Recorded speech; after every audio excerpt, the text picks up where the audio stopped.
Bien-aimés dans les seigneurs, bonjour et bienvenue dans votre émission L'heure H du témoignage.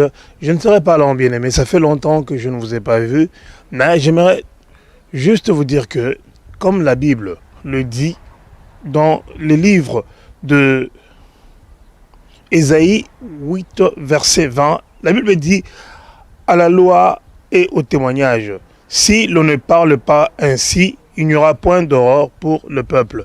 Voici, bien-aimés, je vous apporte aujourd'hui un grand témoignage, celui du pasteur Théon Zouzi, qui a fait 46 jours dans le coma après avoir été diagnostiqué du Covid-19. Cet homme de Dieu a miraculeusement été guéri.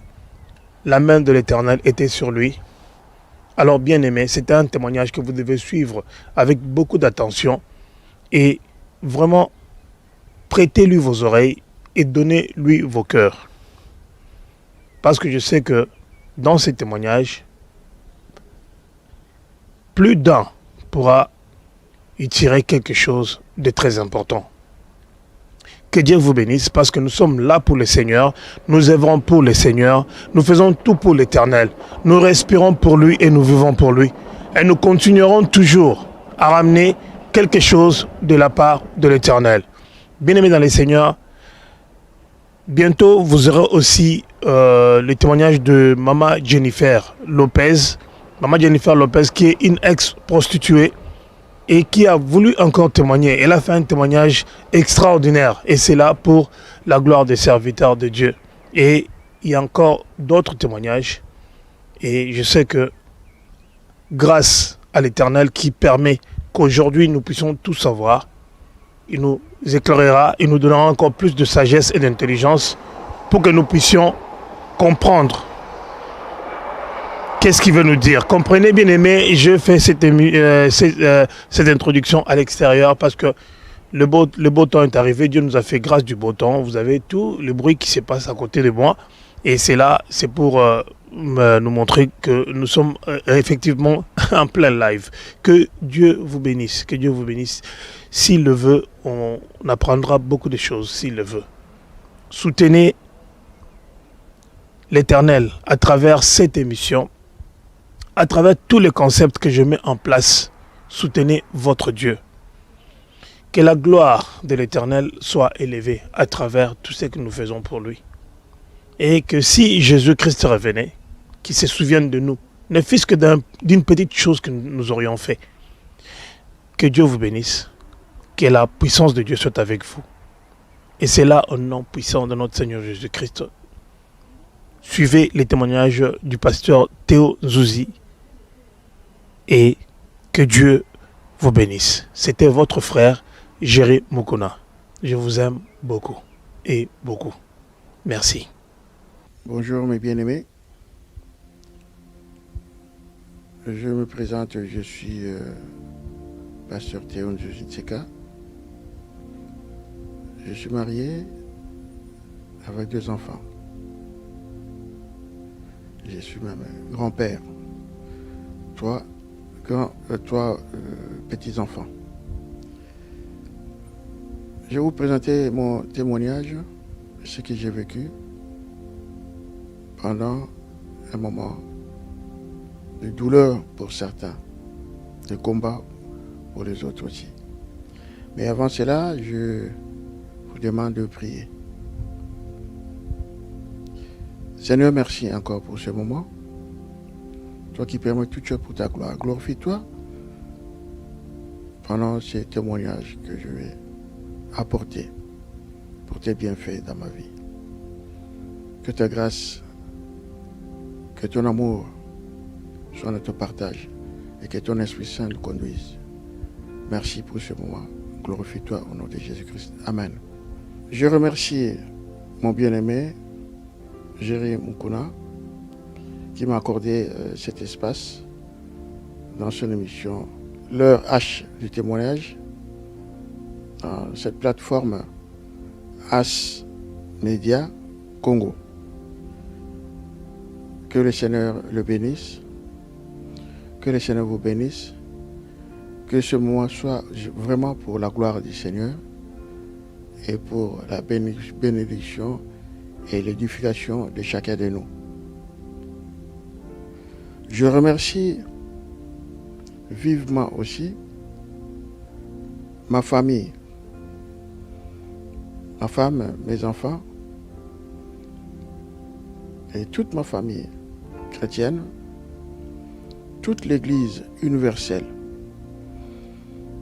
Parce que pendant ce moment, d'après ce que j'avais appris,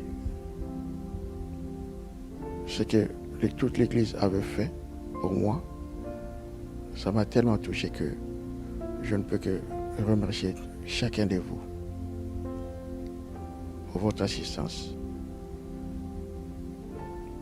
Je vais commencer mon message.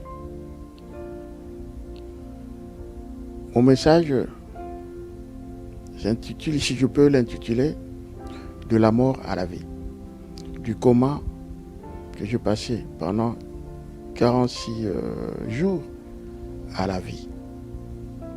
Avant de commencer mon témoignage, j'aimerais lire un passage dans ma Bible, la version Louis II, dans le psaume 103, à partir du premier verset, je lis « Mon âme bénit l'Éternel. Que tout ce qui est en moi bénisse son saint nom. Mon âme bénit l'Éternel et n'oublie aucun de ses bienfaits.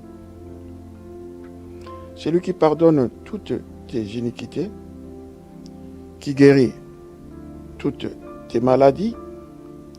C'est lui qui délivre ta vie de la fosse, qui te couronne de bonté et de miséricorde. C'est lui qui rassasie de bien ta vieillesse, qui te fait rajeunir comme l'aigle. Cette parole te concerne aussi. Et cette parole me concerne. Cette parole concerne ceux qui croient en Dieu par Jésus-Christ comme Seigneur et Sauveur. La Bible dit aussi dans Marc 16, beaucoup le savent, le connaissent, concernant le témoignage de la parole de Dieu. Marc 16, à partir du verset 16, à partir du 15, je dirais. Puis il leur dit, allez par tout le monde et prêchez la bonne nouvelle à toute la création. C'est ce que je suis en train de faire aujourd'hui par ce témoignage. Celui qui croira et qui sera baptisé sera sauvé, mais celui qui ne croira pas sera condamné. Je ne fais que lire la Bible, ce passage. Mais le Seigneur ne veut pas que tu sois condamné. Le Seigneur veut que tu sois sauvé. Comme la Bible dit aussi dans Jean 3, verset 16. Car Dieu a tant aimé le monde qu'il a donné son Fils unique, afin que quiconque croit en lui ne périsse point, mais ait la vie éternelle. Ce passage me rappelle encore la première mission que le Seigneur m'a donnée pendant que j'étais dans le coma. Alors, qu'est-ce qui s'est passé? Je pense que 2 semaines avant que je ne tombe dans les comas, je sentais des petits maux de tête. C'était passager. Je prenais des Doliprane et voilà, je me portais bien. Je n'avais pas d'autres séquelles, d'autres signes alarmants. C'est le mot de tête. Et d'habitude, quand je de maux de tête et quand je prends les Doliprane, Parfois matin, midi, soir. Après 3 jours, en tout cas, je me sens bien. Je pars au travail. J'ai pris le Doliprane pendant 2 semaines, 3 jours, 4 jours. Mais j'avais un tout petit peu mal à la tête. Un tout petit peu. J'ai fini même tous les flacons, moi. Mais ça continuait. Rien d'alarmant. Vraiment, c'était à l'arrière de la tête. Après un jour, j'ai senti un peu de douleur, comme c'était la grippe. Je me suis dit. Et comme d'habitude, quand je sens quelque chose, j'ai toujours le regard, je dirais toujours mes regards vers le Seigneur. Moi-même, je dis, Seigneur, qu'est-ce qui ne va pas? Qu'est-ce qu'il y a? Un jour, j'avais tellement mal que vraiment j'étais mal en point, comme on dit. J'ai demandé à ma femme de me faire un mélange qu'on a l'habitude de faire. Elle a fait bouillir l'eau, j'ai mis un peu de Vicks, tout ça. Elle m'a massé. J'ai dormi. Avant de dormir, j'ai prié. Mais bon, je me disais, bon, ça va passer. Mais j'ai vu que ça n'allait pas toujours. Alors un médecin est venu parce qu'on a fait appel à un médecin. Et il a prescrit une ordonnance de médicaments. Après, il est parti. Mais après lui, j'étais vraiment mal en point.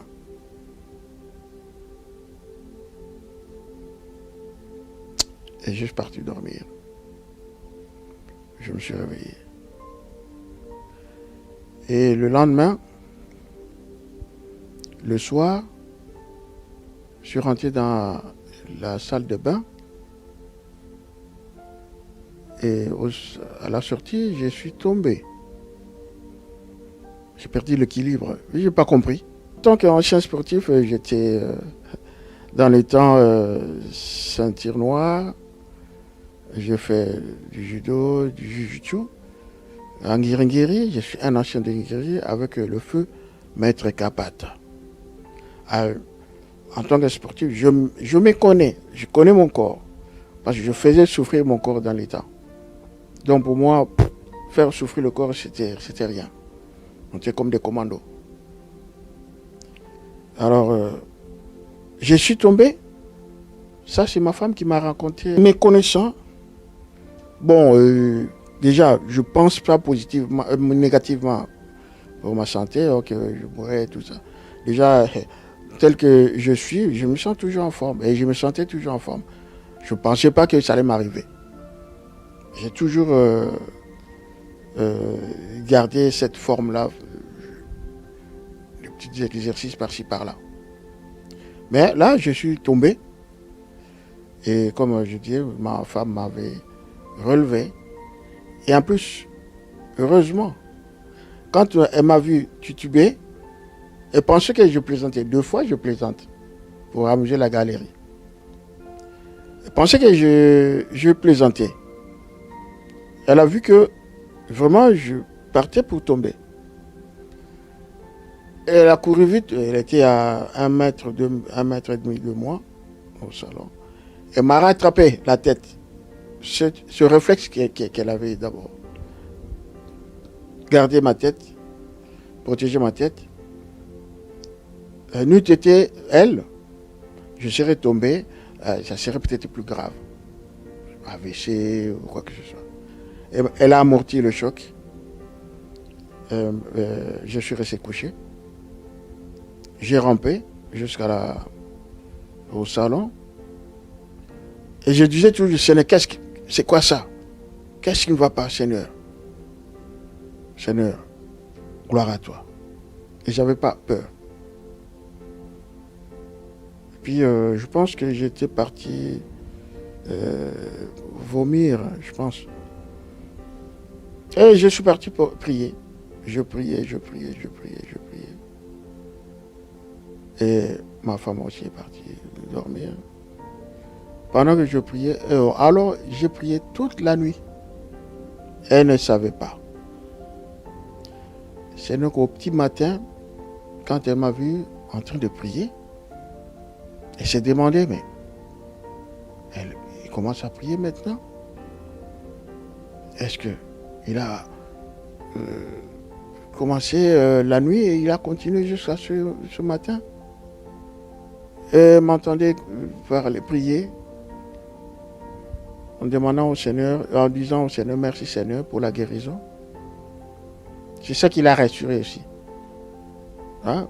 Merci Seigneur pour la guérison. Et j'ai dit, ah Seigneur, le Seigneur l'a guéri, le Seigneur lui a donné la paix.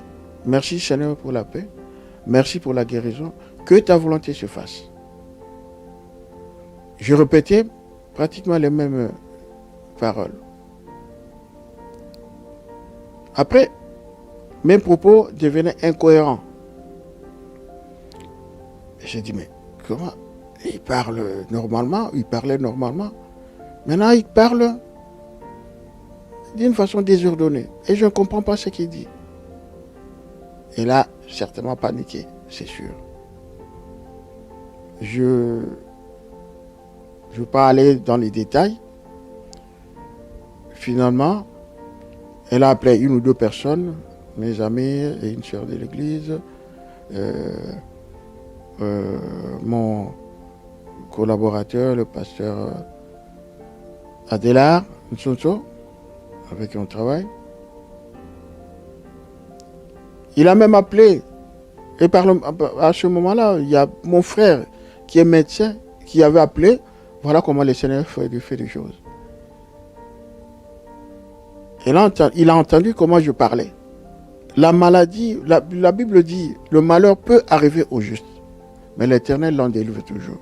Donc le malheur, nous sommes des chrétiens, que tu sois serviteur de Dieu, que tu sois bishop, archibishop, nous avons un corps qui peut être faible par la maladie, par quoi que ce soit. Mais comme le Seigneur nous a créé en trois parties, corps, âme et esprit, le Seigneur veille sur nous, sur notre vie, le corps, âme et esprit. Tout, comme j'ai toujours dit, tout ce qui m'arrive, tout ce qui m'arrivera, que ce soit la volonté du Seigneur. La maladie peut arriver, le problème peut arriver, mais Seigneur, que ta volonté et glorifie-toi dans cette situation. Elle a appelé 2-3 personnes qui lui ont conseillé d'appeler les pompiers. Parce que mon frère qui est médecin, en entendant comment je parlais, elle a dit, tiens, il faut appeler les secours. Et en plus, ce n'est pas elle qui a appelé, mais une autre personne qui a appelé. Parce qu'elle vraiment est paniquée. La personne appelle, après elle lui dit, non, les pompiers arrivent. Les pompiers sont arrivés. Les pompiers m'ont demandé qui elle était pour moi. J'ai dit, c'est ma femme. Ils ont porté le premier secours à la maison. D'abord déjà le masque d'oxygène pour la respiration. Et puis ils m'ont transporté dans l'ambulance. Le diagnostic n'était pas tombé parce que c'était trop tôt. Le diagnostic est tombé certainement dans l'ambulance, où ils ont poussé un peu les examens. Finalement, pendant 1 heure, je suis au premier étage et l'ambulance était évidemment au rez-de-chaussée. Pendant 1 heure, ils se sont occupés de moi pour me porter le premier secours. Ils ont jugé bon de me transporter à l'hôpital parce que le cas était vraiment délicat. Ma santé était un peu critique. Je pense qu'ils m'ont plongé dans le coma. Comme vous voyez ici, il y a des cicatrices, même là. Il y avait des sondes qu'on avait mis après à l'hôpital. Ils m'ont transporté, ils lui ont demandé, donc vous restez, madame, on vous tiendra au courant. Ma femme était là, elle ne savait pas quoi faire, sinon appeler 2-3 personnes. Elle était forte, parce qu'elle était dans la prière. Je suis parti. Elles appelaient, elle, avec disons, la famille. Quand la famille appelait pour avoir des nouvelles, on leur dira, pour l'instant, on ne sait pas, il est dans les comas. On l'a plongé dans le coma. J'étais dans un hôpital une nuit. Et dans cet hôpital, je suis resté une nuit. Pourquoi? Un jour seulement. Pourquoi? Parce que mon cas était tellement critique que ils se sont dit non, on peut rien faire. Ils m'ont transféré dans un autre hôpital. Certainement, il y avait des spécialistes. Ils m'ont pris en charge. Alors, qu'est-ce qui s'est passé pendant que j'étais dans le coma? Pour faire bref. Mais bien aimé, on n'est rien. Ce corps-là, c'est rien. C'est de la poussière. Ce n'est rien. Ça ne sert à rien de s'enorgueillir, de bomber le torse. Cherchons le royaume des cieux. Le royaume des cieux, ce n'est ni le manger, comme la Bible dit dans le livre des Romains. Ni le manger, ni le boire. Tu peux chercher à boire. Tu peux chercher à manger. Tu peux chercher le bien de ce monde, de l'argent. Mais ce jour-là, ma voiture est restée. Ma voiture ne m'a pas suivi. D'ailleurs, quand je descendais, je dirais à ma femme, bon, prends soin de la voiture. Ça, c'est elle qui m'a dit après. Mais pendant ce temps, la voiture était là. La voiture est restée. Je pourrais passer, trépasser, aller, je ne serais plus revenu. La voiture allait rester là. Si j'avais de l'argent, si j'avais des vêtements, si j'avais des biens matériels, tout allait rester. J'allais me retrouver seul devant Dieu. C'est ce que je veux vous raconter là. Dans le coma,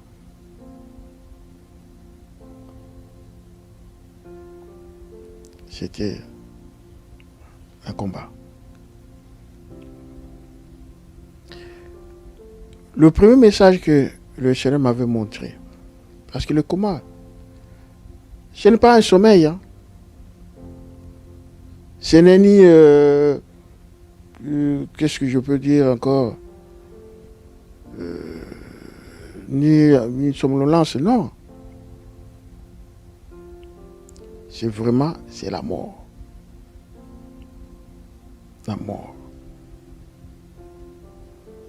Parce que tu es rentré, il y a une coupure générale, ni communication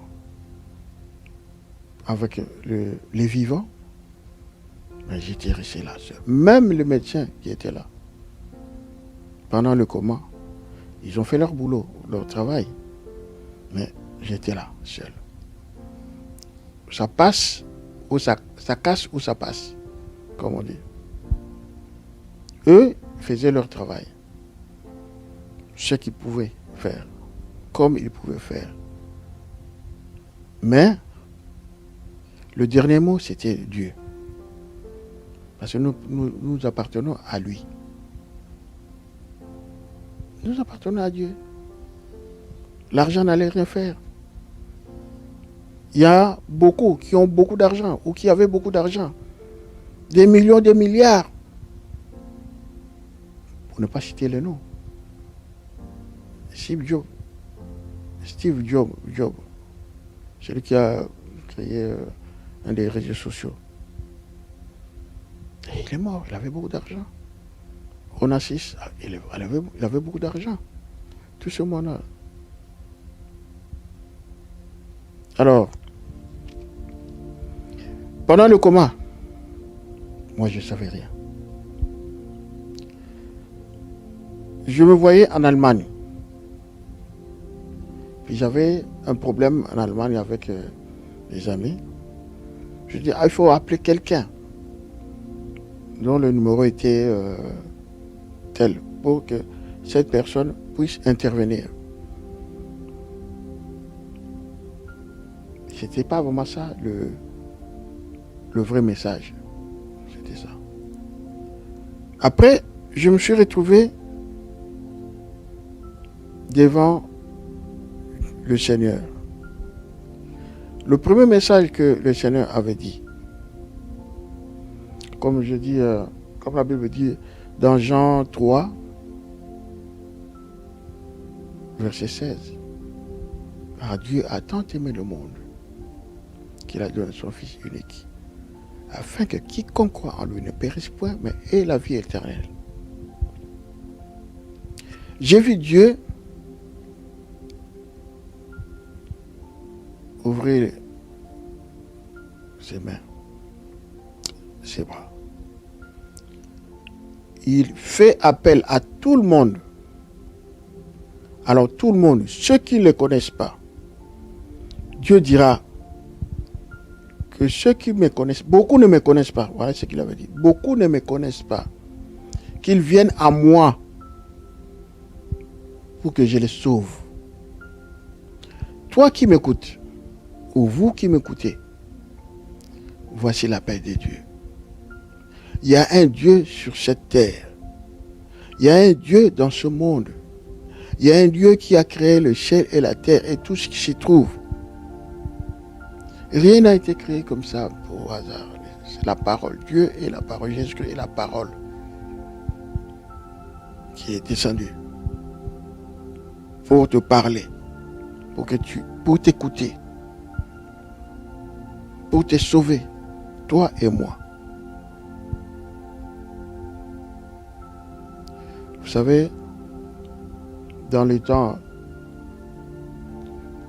j'ai connu le Seigneur il y a pas mal d'années.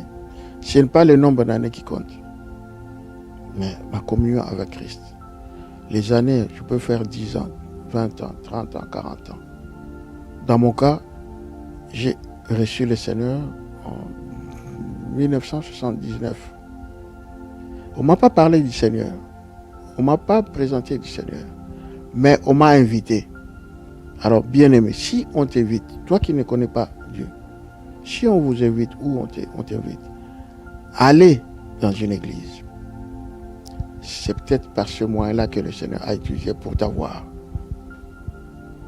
Moi, un ami a dit, viens voir là où je prie. Et je suis allé.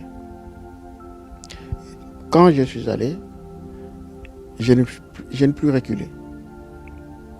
Je ne sais pas. C'est le Seigneur qui m'a attrapé, qui m'a gardé jusqu'à aujourd'hui. Et tout ce qui se passe, tout ce qui se fait dans ma vie, c'est la volonté du Seigneur. Et je ne suis pas parfait. Je suis peut-être le premier de tous les pécheurs. Mais ce que j'ai toujours cherché, garder ma communion avec Christ. Parce que après des années, peut-être une vingtaine d'années, il m'a montré comment, je reviendrai au témoignage, il m'a montré comment il m'a reçu, il m'a appelé. Je ne savais pas.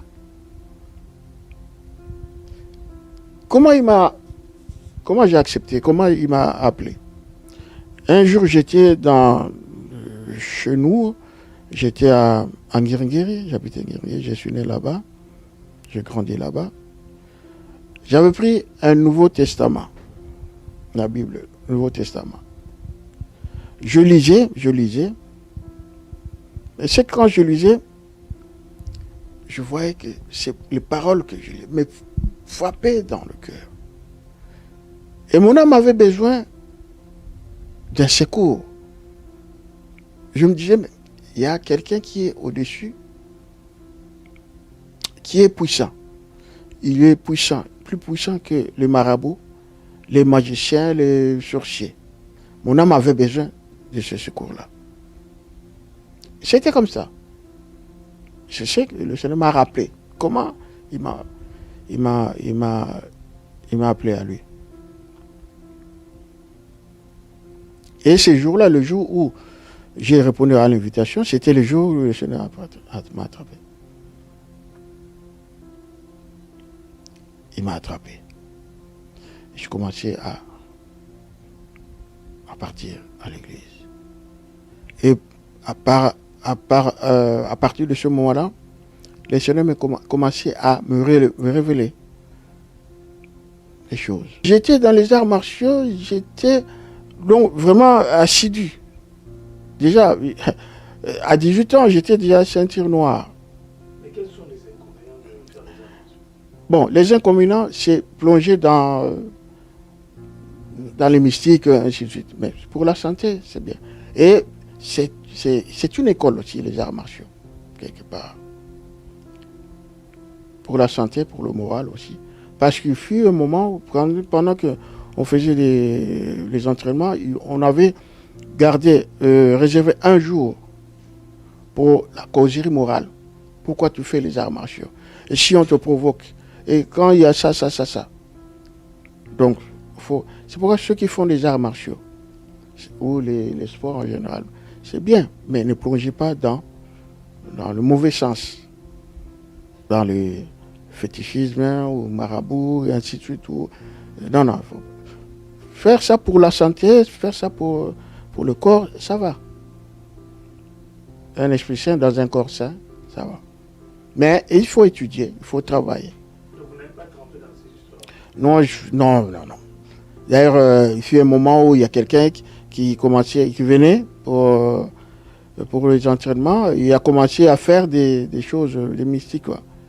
On l'avait chassé, parce qu'on ne voulait pas des choses pareilles. Et pendant qu'on était des étudiants, moi j'étais comme ça. Et même pour prier, j'avais hésité. La prière, tout ça, les églises, mais j'ai pas vu ce qui était mauvais pour moi en tout cas. Et je voyais, j'ai vu que ma vie avait changé. Jusqu'à ce que j'avais moi-même abandonné les arts martiaux. Je m'étais plongé vraiment dans le Seigneur et dans les études. Au point que un ami à moi, qui était aussi ceinture noire, quand il m'avait vu que j'étais plus assidu, je lui ai dit, moi, le Seigneur m'a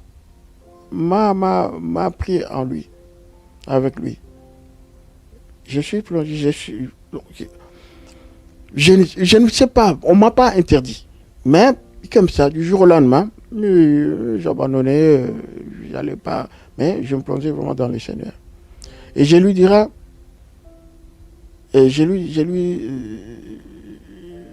voilà, moi, le Seigneur m'a attrapé, je suis plongé dans le Seigneur, dans la parole. Un jour, toi aussi, quand le Seigneur va t'attraper, tu vas abandonner. Et quelques années plus tard, le Seigneur l'a pris et il a abandonné. Il avait un club qu'il avait ouverte, et il a laissé à son élève. Un jour, on s'est retrouvé quelque part. Ah tiens, moi je suis dans la parole, moi, ah tiens. Et on s'est même vu un jour à Paris, dans le cadre de la mission que le Seigneur lui avait donnée. Il a fait un crochet à Paris, puis il est parti aux États-Unis. Gloire à Dieu, le Seigneur l'a rappelé à lui, ce que j'avais appris un jour. Donc pour montrer que même le sport, donc on a un commencement, on a une fin. La vie, toute vie a un commencement, toute vie a une fin. Voilà pourquoi je reviens encore à chacun de vous. accepter le Seigneur comme Seigneur et Sauveur. Dieu a appelé tout le monde. Venez à moi pour que je vous sauve. Le salut est à Dieu par Jésus-Christ. Accepte Christ comme Seigneur et Sauveur. Seigneur pour qu'il règne dans ta vie. Sauveur pour qu'il te sauve. Que ta vie soit entre ses mains. Que ce qui se passera dans ta vie ne soit que sa volonté. Le Seigneur nous a aimés avant la fondation, avant la naissance. À partir de la naissance, le Seigneur nous aime toujours. Pendant que nous venons à lui, le Seigneur nous aime toujours. Quand nous mourrons, le Seigneur nous aimera toujours. Son amour est éternel. Premier message, c'était ça comme je vous ai dit. Le Seigneur appelle tout le monde, ceux qui ne connaissent pas, qui viennent à lui pour qu'ils soient sauvés. Le Seigneur a besoin de ton âme. Le Seigneur a besoin de ta vie. Si je suis comme ça, si nous sommes en vie, c'est par sa grâce. Mais accepte que le Seigneur comme Seigneur Sauveur.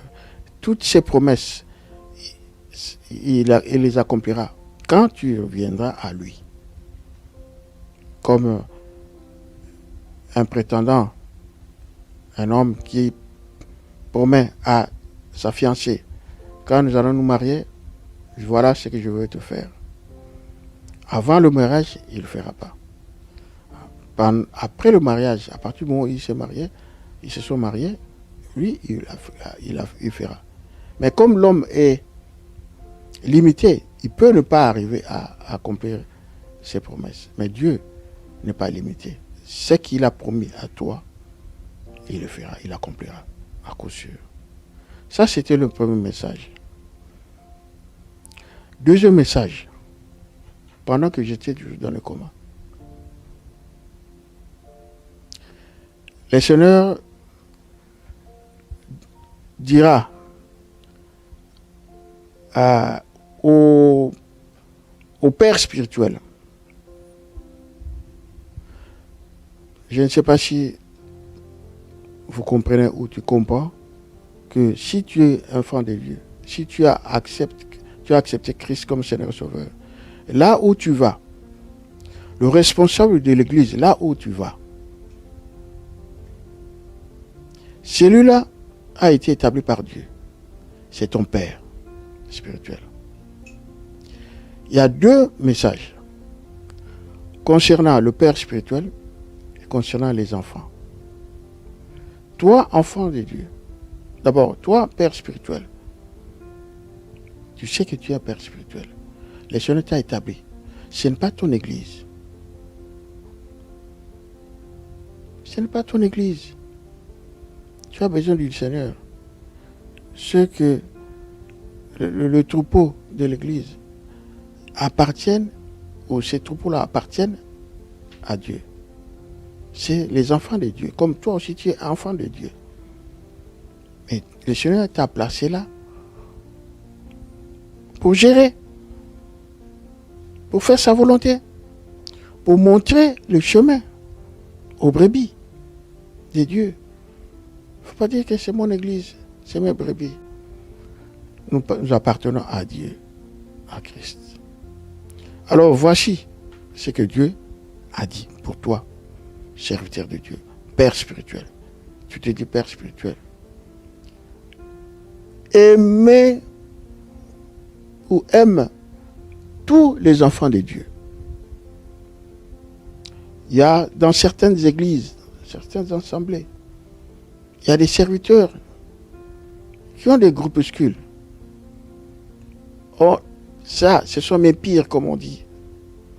Mes préférés. Il n'y a pas de préférence. Il n'y a pas de différence. Il n'y a pas d'exception. Dieu nous a aimé tout le monde. Tout le monde, tout le monde. Le méchant, le pauvre, Dieu a aimé tout le monde. Et pourquoi toi tu sépares? Pourquoi vous séparez?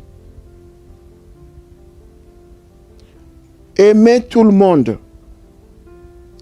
Qui est, c'est que je vous dis, qui est celui-là, un père qui se dit père spirituel, qui est dans sa voiture, bon, à bord de sa voiture, et à l'extérieur, il pleut.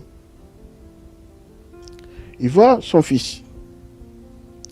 il va abandonner son fils sous la pluie et lui, il roule comme ça. Il va prendre son fils, mettre dans la voiture pour le protéger, le garder, le ramener. C'est ça l'exemple que Dieu avait donné. Aimez tout le monde, même ceux qui te critiquent ou ceux qui vous critiquent. Aimez-les, aimez-les. Aimez-les. Hommes ou femmes, aimez-les de l'amour du Seigneur. Paix les brebis du Seigneur. Paix les brebis. Tu aimes Dieu comme Jésus-Christ avait dit, a demandé à Pierre. M'aimes-tu, m'aimes-tu. Paix mes brebis. Prends soin et prenez soin de ces brebis-là. Prenez soin de ces brebis-là. Aimez tout le monde. Aidez tout le monde. Priez pour tout le monde. Ne faites pas d'exception, mon frère bien-aimé. Toi aussi, vous aussi, les brebis, obéissez à vos pères. Honorez vos pères. Quand la Bible dit dans Éphésiens, enfin, obéissez à vos parents. Il y a une condition. Si vous obéissez, qu'est-ce qu'il y a à la bénédiction? Il y a la longévité. Vous serez bénis, vous vivrez longtemps. Ce n'est pas seulement les parents physiques, biologiques, mais à l'église aussi. Tu ne peux pas critiquer. Tu ne peux pas haïr ton père spirituel. Il est ton père spirituel. Faisons tous, le père et les enfants, la volonté de Dieu. Que l'amour, cet amour se manifeste. Ça, c'était le deuxième message. Premier message. Venez à moi, comme la Bible dit, venez à moi, vous tous qui êtes fatigués et chargés. Je vous donnerai du repos. Dieu veut que toi et moi, toi qui ne connais pas Dieu, toi qui n'as pas accepté, ce n'est comme Seigneur Sauveur, viens à lui. Va quelque part. Confesse dans ta bouche et dans ton cœur, de ta bouche et dans ton cœur. Comme dira Paul dans Romains 10, à partir de 8 jusqu'en bas. Quand tu confesses de ta bouche, tu crois dans ton cœur. Tu as la foi à la parole qui t'a été donnée. Tu acceptes, tu t'abandonnes entièrement à Dieu. Dieu va te sauver, corps, âme et esprit. Que Dieu tombe à ta gauche, que Dieu met à ta droite, tu ne seras jamais atteint. Ce qui se passera, même si c'est la mort, ça sera une victoire pour toi. Car ceux qui sont morts dans le Seigneur ont la victoire.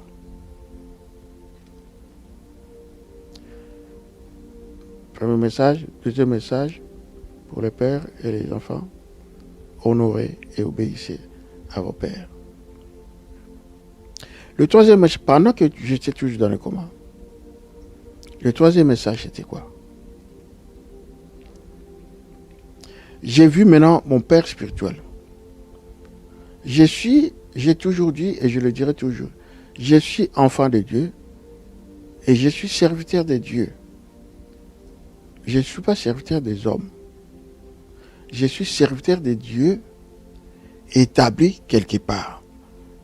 Dans mon cas, le Seigneur m'a établi dans l'église de la Louange, dont le responsable et père spirituel est le pasteur Ngalassi Kourissine Agré.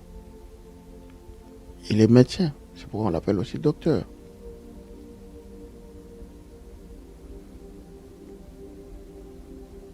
C'est sa volonté. C'est le plan du Seigneur. Et je l'ai vu dans le coma. Je l'ai vu, il m'embrasse à 2 reprises. Il m'embrasse, il me dira, mon fils, voilà, le père et le fils. Il a déclaré, il a dit, mon fils, tu ne mourras pas. La mission n'est pas terminée. Mon fils, tu ne mourras pas. La mission n'est pas terminée. Parce que toi qui es père spirituel, toi qui es mère spirituelle, si tu appelles toutes les brebis du Seigneur, tes fils, est-ce que tu prends soin d'eux?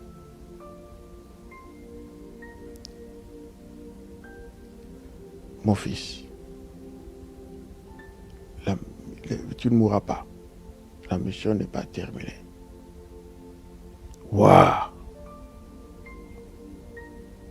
Waouh. Après,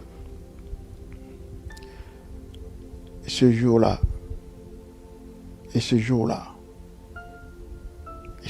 toi et moi, ta femme ne sera pas là. Ton mari ne sera pas là. Tes enfants ne seront plus là. Ne seront pas là. Même ton patron, même personne ne sera là. Même ton responsable de l'église, personne ne sera là. Pourquoi je vous dis ça? Parce que ce jour-là, le quatrième message, c'était le jour du jugement. Je suis passé en jugement. J'étais là devant, seul. Comme la Bible dit, le Seigneur est à la droite du Père. Notre position sera à droite. Mais qui sera à la droite? Devant le jugement, devant Dieu, j'ai vu Dieu qui était à ma gauche. J'étais à sa droite. Il n'a pas dit 1, 2, 3, 4 mots, non. Il a pointé seulement le doigt vers moi. C'est comme le verdict était déjà fixé.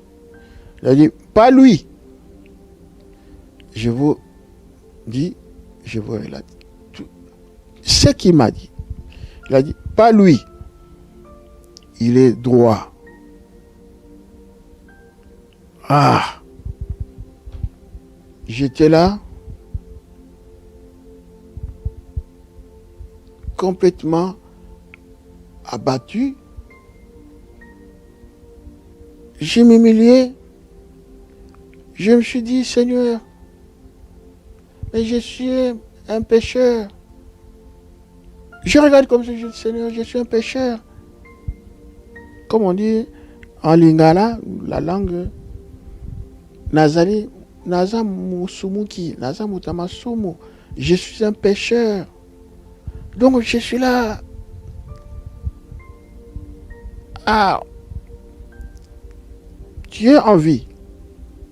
Pendant que tu es en vie, le Seigneur regarde ton cœur.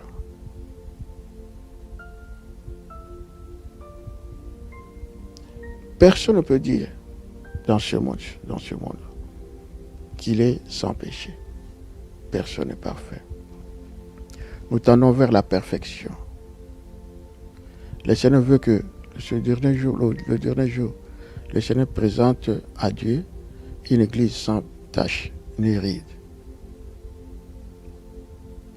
C'est pourquoi demeurons dans la parole.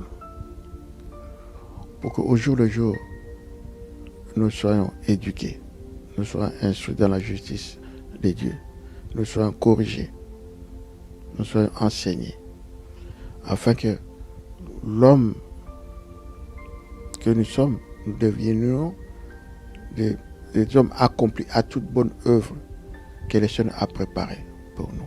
J'allais rajouter quelque chose concernant les gens que j'ai vus lors du jugement. Quand j'ai vu les gens qui étaient à ma gauche, à ma droite, plusieurs personnes qui priaient. Je vous inviterai, c'est pas une invitation, c'est une demande, c'est un devoir pour nous. Prions les uns pour les autres. Si la parole nous demande de prier même pour nos ennemis et pour ton frère et ta soeur, pourquoi ne pas prier? Même ceux que tu ne connais, ceux que vous ne connaissez pas ou tu ne connais pas. Parmi les prières que j'ai faites, moi aussi, il m'est arrivé un jour. J'ai appris à la radio, je ne connaissais pas la fille. Elle s'est immolée. J'ai vu comme si j'avais un fardeau. J'ai prié pour elle. Je n'étais pas le seul. Il y en a aussi qui ont prié pour elle. Elle était musulmane. Je priais comme si vraiment c'était... si je priais pas, c'était la fin du monde, ou c'est la fin de sa vie. Je priais. Et à mon réveil, les témoignages que j'ai eus par-ci par-là, on m'a dit que voilà, il y a eu une mobilisation mondiale. Je dis bien mondiale. Et c'est vrai, comme j'ai vu aux États-Unis, il y a aussi ceux des États-Unis que je connais et que je ne connais même pas. En Angleterre, partout dans le monde. Il y a une servante même que je ne connaissais pas. J'ai eu vent d'elle, de ce qu'elle a fait. Pendant ce temps-là, pensez à moi dans ses prières. À une sœur, un couple qui est venu me rendre visite après ma sortie. Le couple me dira, ah tiens, il y a une sœur qui a prié pour toi. Je dis, ah bon? Donc, elle a mobilisé aussi. Donc, au pays, alors partout. C'est pourquoi pensons à nos bien-aimés. Non seulement pendant la maladie, mais en tout moment. Prions les uns pour les autres. Qu'est-ce qu'il y a dans ton cœur? Garde ton cœur plus que toute autre chose. Le Seigneur ne regarde ni nos iniquités, nos péchés. Le Seigneur regarde à ton cœur. S'il regardait nos iniquités, nos péchés, qui pourrait résister, qui pourra vivre? C'est pourquoi il a envoyé son Fils. Accepte son Fils Jésus-Christ, qui a pris ta place, qui a pris tes péchés avant, aujourd'hui et futur. Communie avec Christ. Abandonne-toi à Christ. Tu peux tomber, mais ne demeure pas dans le péché. Il peut arriver que tu tombes. Ne prends pas cette faiblesse comme la grâce de Dieu, comme tiens, oui, non. Tu peux.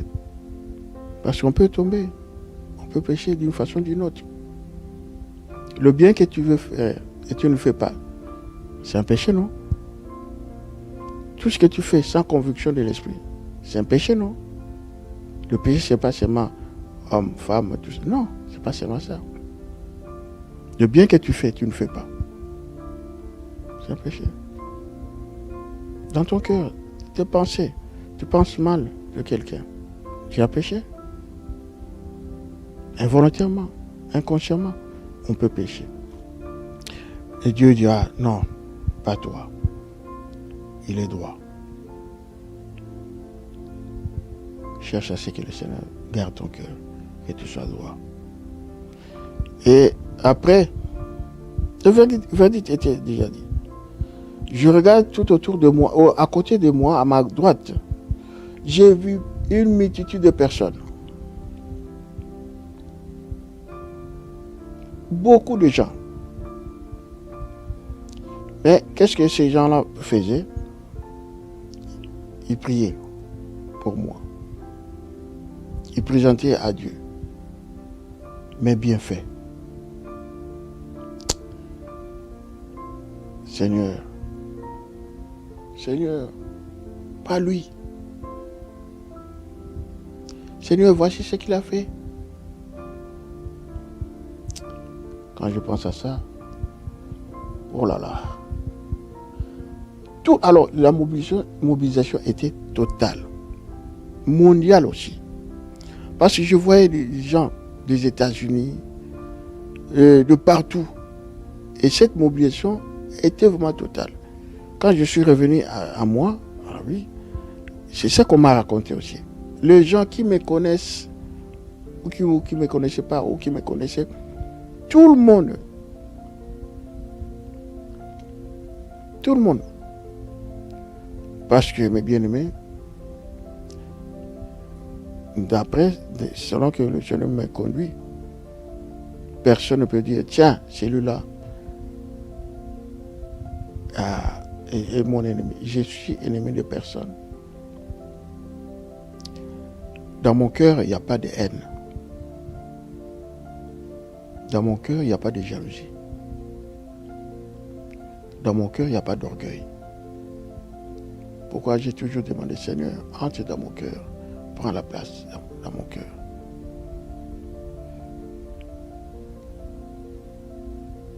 Il n'y a rien de tout ça. Tu me fais du mal. Gloire à Dieu. Je me souviens toujours du Seigneur, de la parole de Dieu. Il dit tout ce que vous ferez au plus petit, c'est pas à lui, mais c'est à moi. Tout ce que tu me feras, critique, ou injure, ou je ne sais pas quoi que ce soit, même à mes proches, pour me toucher par exemple, tu touches à ma femme, mon frère, ma soeur, tout ça, ça ne fera rien parce que le Seigneur est dans mon cœur. Je ne rends pas le mal pour le mal qu'on m'a fait. J'ai toujours demandé, Seigneur, entre dans mon cœur. Voilà peut-être pourquoi le Seigneur a regardé mon cœur. Il est droit. Souviens-toi de David. Dieu l'a traité, l'a jugé. L'homme fait selon mon cœur. David, on l'a cherché. Le roi Saoul. Et pourtant, il avait 2 occasions que le Seigneur lui a données pour faire du mal à Saoul, au roi. Il a coupé seulement le pan de robe, un morceau, pour lui montrer, voilà, je pouvais te faire du mal. J'avais 2 occasions, mais il n'a pas fait. Parce que David avait dit, c'était un oint de Dieu. On ne touche pas au oint, à ces oints. Tout ce qu'il fera et tout ce qu'il faisait, le mal qu'il voulait, il ne voulait pas à lui, il voulait à Dieu. C'est son problème. Tout ce qu'on te fera, ou du mal, ce n'est pas à toi, mon frère, ce n'est pas à toi, ma soeur, c'est à Dieu.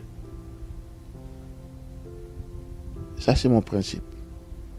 Tout ce que je fais du bien, si vraiment du bien, je ne pense plus à ça. J'oublie. C'est que je n'oublie pas le bien qu'on me fait. Tout le bien qu'on me fait, je n'oublie pas. Je dis seulement, Seigneur, tu as fait grâce. Tu m'as béni au travers de cette personne. Souviens-toi d'elle. Parce qu'il t'a fait, elle t'a fait, elle a fait à toi, pas à moi. Les bénédictions te suivront ou te suivra. Alors, il y a pas mal de gens qui présentaient au Seigneur mes bienfaits. Waouh! J'ai même, parce que des fois, ça m'arrive de faire à manger, par exemple, le riz cantonné. J'ai même vu, pendant le combat, des gens qui présentaient le riz cantonné. Alors, mon frère, ma soeur, tout ce que le Seigneur permettra de faire à un des siens, même un stylo, donne. Ils font du cœur, donne. Même 1 franc, 1 euro, donne. Même la parole que le Seigneur te donne, parce qu'on ne donne que ce qu'on a. Le Seigneur nous donne pour que nous soyons des canaux de bénédiction pour les uns et les autres. Le Seigneur ne descendra pas. Ça, c'était ce que j'ai vu pendant le coma. Voilà pourquoi le Seigneur m'a rendu encore la vie. Voilà. Et pendant le coma, je priais. Pendant le coma. Parce que je me voyais tripoter dans le corps, tout ça, le médecin tripotait. Et j'évoquais toujours le sang de Jésus-Christ et l'Esprit Saint pour annuler toute conspiration, toute attaque. Le sang de Jésus-Christ. Ils l'ont vaincu à cause du sang de Jésus-Christ et à cause de leur témoignage. Le sang de Jésus-Christ et l'Esprit Saint. Jésus-Christ est mort pour nous. Son Esprit Saint est en nous, sur nous et avec nous. Si l'Esprit qui a, comme Romains 8, 10, je pense, 8, 11, l'Esprit qui a ressuscité Christ d'entre les morts habite en vous, votre corps mortel. Cet Esprit donnera la vie au corps mortel. L'Esprit de Dieu est en nous, sur nous, avec nous. Et Dieu, le temple de Dieu, qui peut venir entrer dans le temple de Dieu pour détruire le temple de Dieu. Si ce n'est que toi-même tu ouvres la porte. Mais quand bien même tu ouvres la porte, quand tu verras, oh, qu'est-ce que je fais? Tu cries au Seigneur. Le Seigneur viendra te restaurer, te rétablir, te délivrer. Dans la détresse, invoque-moi, et je te délivrerai et tu me glorifieras. Psaume 50, il dit. Alors, quand on a appelé ma famille, ça c'est le témoignage qu'on m'a dit. La famille est arrivée après quelques jours là, parce que il n'y avait pas de visite. Soit on appelait l'hôpital ou l'hôpital rarement appelé, mais il y avait comme contact. Et le médecin ont accepté, ont permis à ma famille de venir, de me rendre visite. Pendant 4 jours dans la semaine, les gens étaient étonnés. Comment ça se fait qu'il n'y a pas de visite, mais vous venez. Et quand la famille est arrivée, c'est que le médecin leur avait dit, tiens, voilà, je vous ai appelé parce que son cas est tellement critique que venez vous lui faire des adieux pour que je débranche. Pour que je débranche. C'est vrai, il y a eu des débranchements. Mais voilà pourquoi il y a aussi des erreurs médicales. Parce que le Seigneur m'a montré aussi des erreurs médicales dans le coma. Ça aurait pu être une des erreurs médicales que le médecin allait commettre en me débranchant. Mais attention, ils l'ont vaincu à cause du sang de l'agneau et de leur témoignage. Quel témoignage? Quand ma famille est arrivée et que le médecin a dit, voilà, vous faites des adieux et je vais débrancher. C'est pesant, hein? C'est pas facile. Quand on voit que c'est un médecin, le médecin qui le dit. Donc c'est fini. Comme le médecin dit, c'est fini, je sais pas, on fait le Dieu, bon, au revoir papa, au revoir maman, au revoir mon mari, au revoir mon frère, ou tu sais quoi. Bon, ok, bon, je sais pas, parce que le médecin dit, oh, le dernier mot c'est le Seigneur.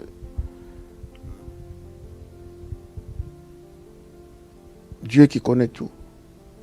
Dieu a mis la parole de Dieu dans le cœur de ma fille.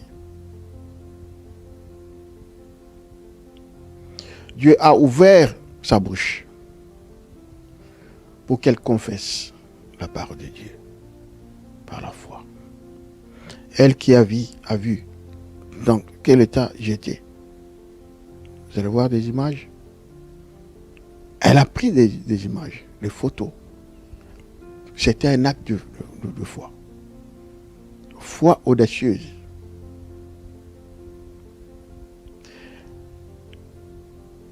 Comme Pierre avait dit, après le jour de la Pentecôte, il s'est levé, il a proclamé, témoigné Christ ressuscité. Elle a dit, elle a présenté mon identité. Partout où tu es, tu caches ton identité d'enfant de Dieu, de serviteur de Dieu, témoigne ce que tu es pour Dieu. Dans le comment, mon père spirituel a dit, c'est mon fils. Tu ne mourras pas, il a déclaré. La mission n'est pas terminée. Ce n'est pas sa mission, c'est la mission du Seigneur qu'il a donnée à moi. Et lui, il a témoigné aussi. Est-ce que tu témoignes, je reviens encore, tu témoignes le bien à ton fils, à ta fille. Même quand ça ne va pas. Tu ne vois pas le mal, tu vois le bien. Ma fille dira, non, ne débranche pas. C'est l'esprit qui l'a conduite. Ne débranche pas. D'ailleurs, mon papa est pasteur. Oh Seigneur.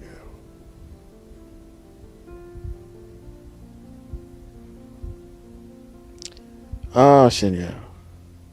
Ne débranche pas. Tu peux dire au mal, arrête-toi. Oh Seigneur. C'est que ce qui est avec nous est plus fort que celui qui est dans le monde. Tu as l'Esprit de Dieu, tu as la puissance de Dieu. Utilise ce que tu as, mon frère, ma soeur. Ne t'inquiète pas. Ne te lamente pas. Ne doute pas. Ne sois pas incrédule à ta parole. Ce que tu as est plus fort que celui que tu as. Celui qui est dans le monde. Elle a confessé. Non.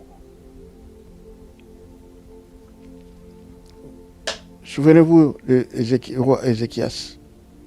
Dans 2 Rois 20. Et pourtant, Dieu lui a dit, tu vas mourir d'une maladie. Ézéchias n'a pas regardé le serviteur de Dieu, le prophète qui lui a dit, de la part de Dieu. Tout ce qu'on te dira, venant du Seigneur, par un canal quelconque, ne regarde pas ce canal-là. Regarde Dieu. Tu as affaire pas à lui, à Dieu. Présente-toi. Seigneur, tu as dit. Lui, c'est un canal. C'est pas son problème. C'est toi, moi. Présente-toi. Maintenant, dis à ton Dieu. Il y a une prophétie qui est arrivée. Et toi, tu combats le prophète. Non, il n'a rien à faire. Il n'est qu'un canal. Non. Non, non. Le dernier mot, c'est le Seigneur. Et la confession de ta bouche dans ton cœur. Quand elle a confessé, elle a dit, niet. Comme je lui dis, Ézéchias a présenté maintenant ce qu'il a fait. Ce qu'il était. Et ce qu'il voulait. Non, Dieu, regarde-toi. Regarde-moi comment je marche avec toi. Donc, c'est que je refuse. Je ne veux pas. Je ne veux pas. Et Dieu a écouté. Il a exaucé. Par la bouche du prophète, que Dieu a parlé, par la bouche du prophète, Dieu a dit encore, ok, tu ne mourras pas. Je te accorde encore 15 ans.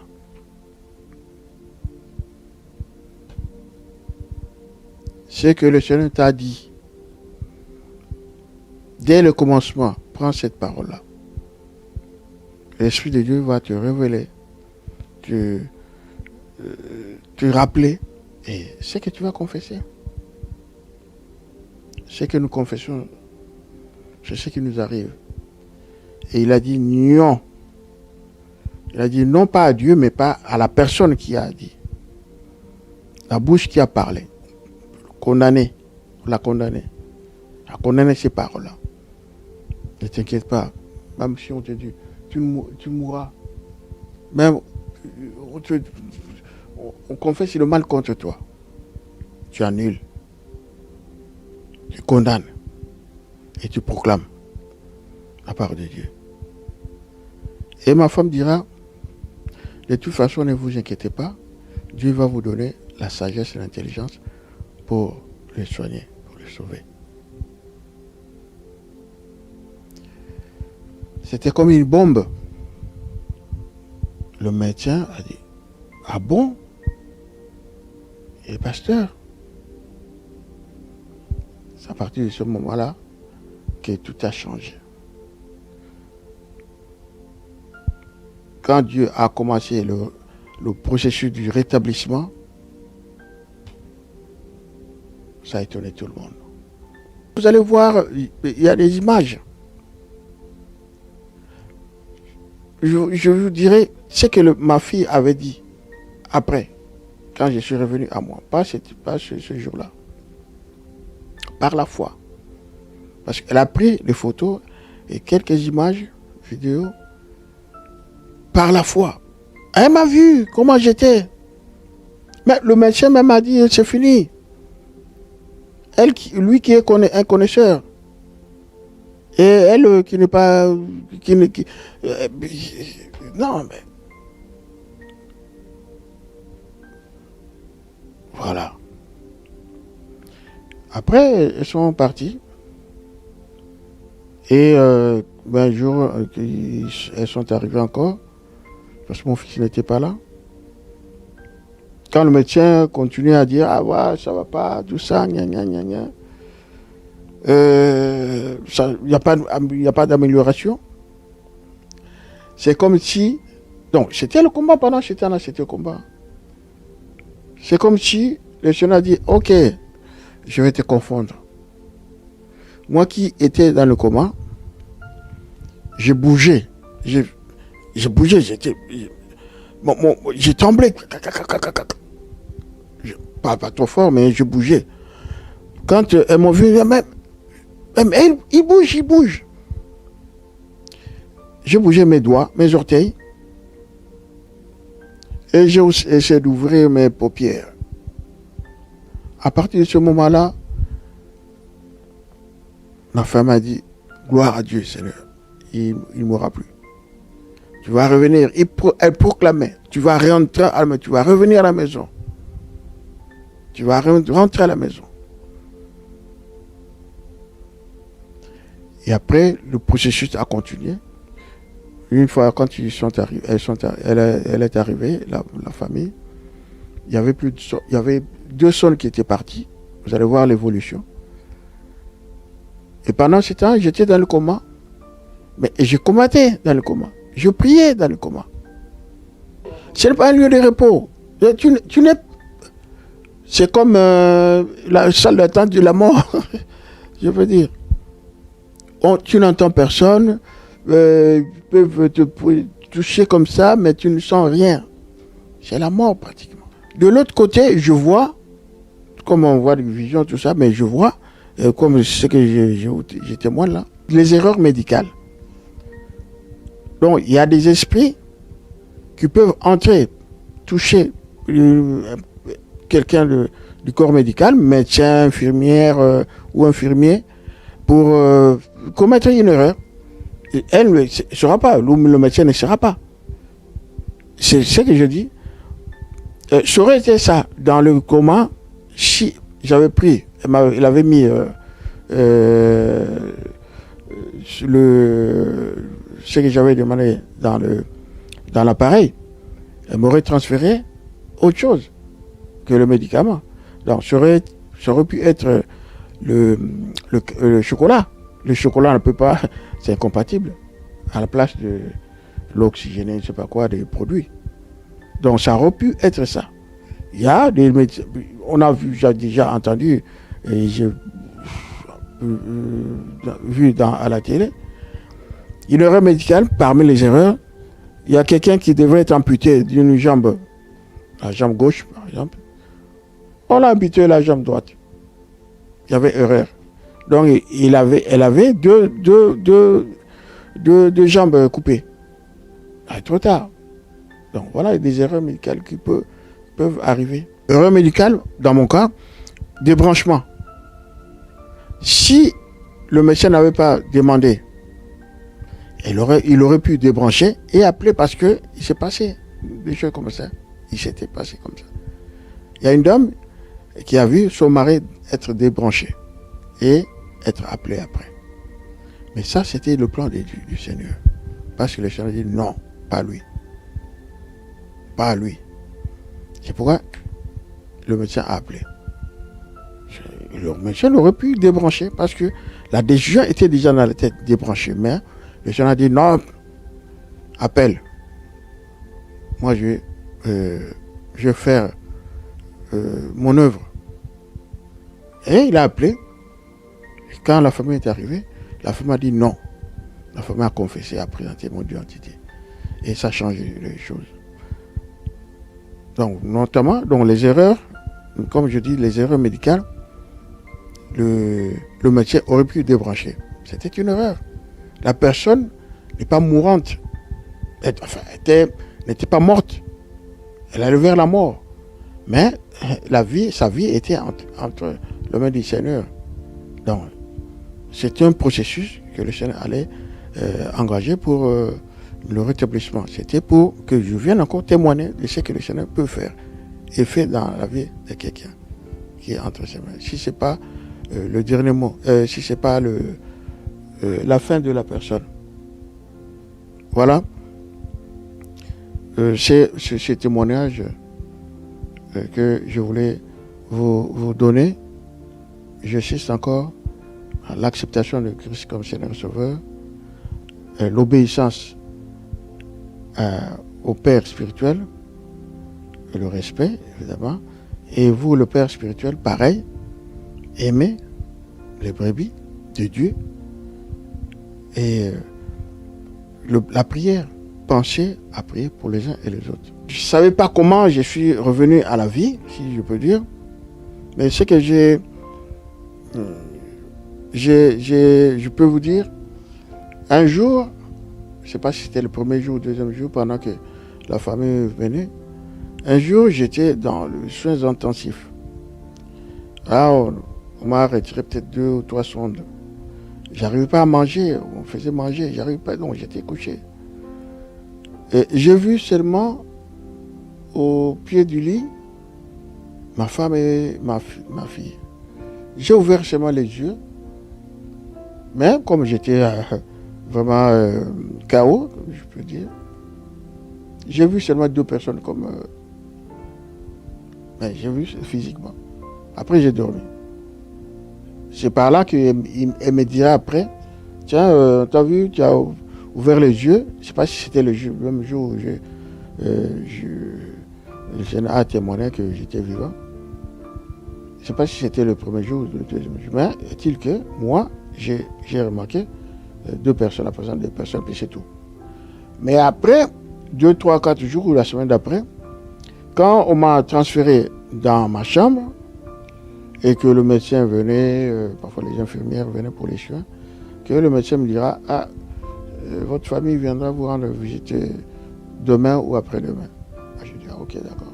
Et mon attitude, quand je suis que j'étais dans l'hôpital, mon attitude n'avait pas changé. J'étais calme parce que moi, tel que je suis, qu'il m'arrive le bien. Donc, je sais que ma vie, tout entière, est entre les mains du Seigneur. Ma fille avait pris des photos, quelques images aussi. Et quand je leur ai demandé, quand elles sont arrivées dans la chambre, quand j'étais dans la chambre, je leur ai demandé quel jour on était. Elle dira, ma femme aussi, que j'étais dans le coma, on est tel jour, tel. Il y avait confinement total. Je regarde au travers de la fenêtre, parce que je ne pouvais pas marcher, je regarde, aucune voiture. Confinement total. Je dis, ah bon, j'étais étonné. Alors, pour montrer que elle disait la vérité, enfin, que j'étais dans le coma, elle dit, voilà, papa, j'ai pris des photos, j'ai pris en photo. Je dis, ah bon, j'ai pris des photos, oui. Montre-moi. Voilà ce qu'elle a dit. Je ne te montre pas aujourd'hui. J'avais dit Je prends ces photos et ces vidéos pour te montrer quand tu sortiras. Voilà la foi audacieuse. Elle pensait déjà, elle croyait aussi déjà à ma guérison, que je sortirai. Et c'est ce qu'il fut fait, fut fait quand je suis sorti. 2 jours après, elle m'a envoyé les photos et quelques vidéos. J'ai dit voilà, je tiens ma parole. J'avais dit, je filme, je prends des photos pour que quand tu vas sortir, tu témoignes. Wow. Voilà. Donc la foi audacieuse. Elle a cru à ma guérison. Elle a déjà obtenu cette guérison-là. Et je ne m'inquiétais pas. Je me suis rendu compte que j'étais dans l'hôpital. Je suis dit, ah bon. Et quand elles sont arrivées dans ma chambre, j'ai vu, elles sont rentrées, ça va, on commence à parler. Et je leur ai demandé quel jour on était. Ma fille dira, mais tiens, on est tel jour. Mais papa, tu étais dans le coma. Je dis, moi, j'étais dans le coma. Oh. J'étais émotionné. J'ai fait couler quelques gouttes de larmes. Waouh, parce que je me suis dit, mais je leur ai fait du mal. Donc c'est comme si, c'est comme si c'était moi qui ai décidé de ce coma. Comment elles étaient? Comment dans le coma? Pour vous dire qu'il peut t'arriver des choses. Président, pas président, on ne sait pas de quoi sera fait demain. Au jour le jour, remercions les Seigneurs, glorifions le Seigneur, demeurons dans les Seigneurs. Toi qui m'as écouté, c'est pas pour moi. Moi, j'ai besoin aussi de la vie éternelle. C'est pas pour moi seulement. Si tu as accepté Christ comme Seigneur et Sauveur, demeure dans le Seigneur. Comme Jean 15, il est attache-toi à Christ.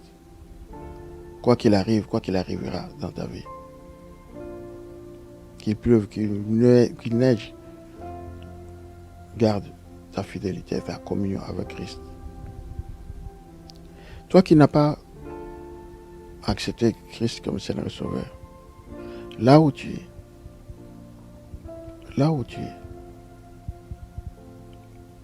Dieu est vrai et véritable. Dieu est la vie, il est le chemin. Jésus-Christ est le chemin, la vérité et la vie.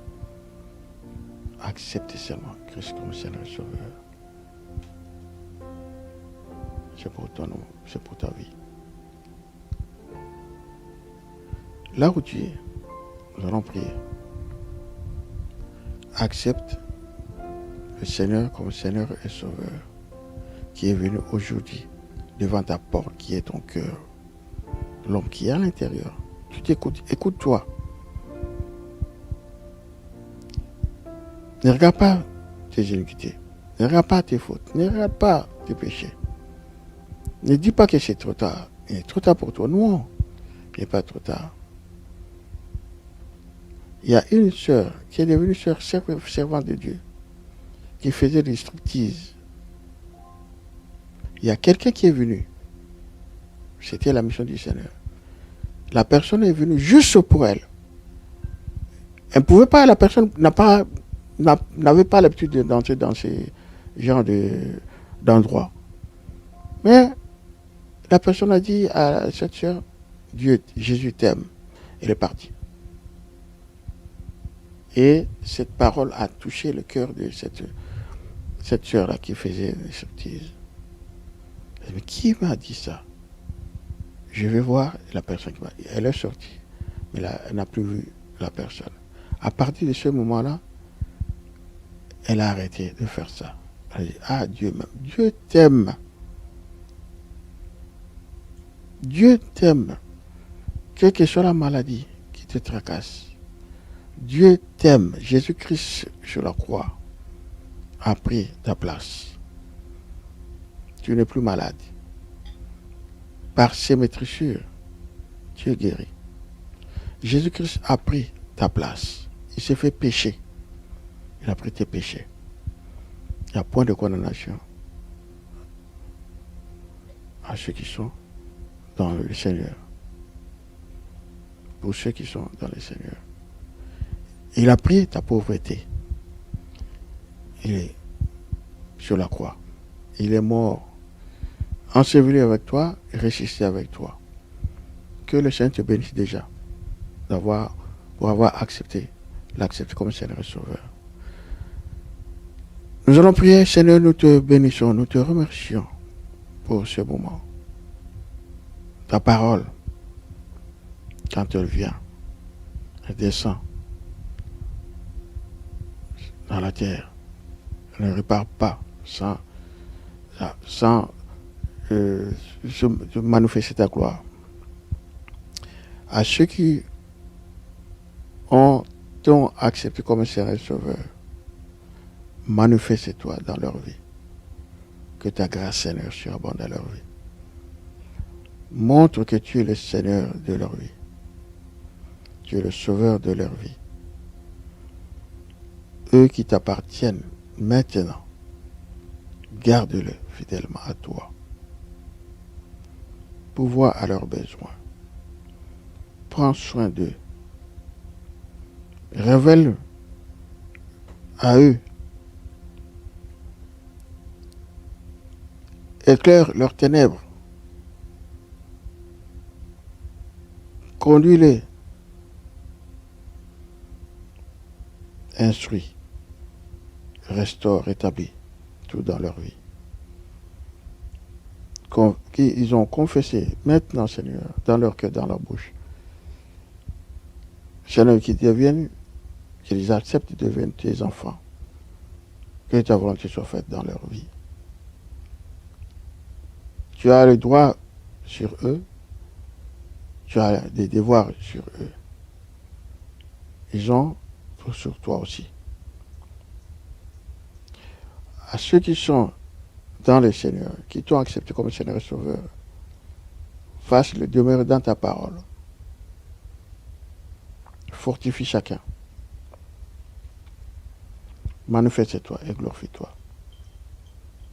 Que ta grâce, Seigneur, soit notre partage au jour le jour. Combat ceux qui le combattent. Merci pour la paix, merci pour la joie. Glorifie-toi dans la vie de chacun. Seigneur, ta parole dit, quoi, Seigneur, tu seras sauvé, toi et ta famille. Seigneur, que nous soyons sauvés. Que nos familles soient sauvées. Bénis-nous, fais que nous soyons des canaux de bénédiction. Éclaire nos ténèbres, Seigneur. Garde-nous fidèles à toi. Au nom de Jésus-Christ. Amen. Merci encore.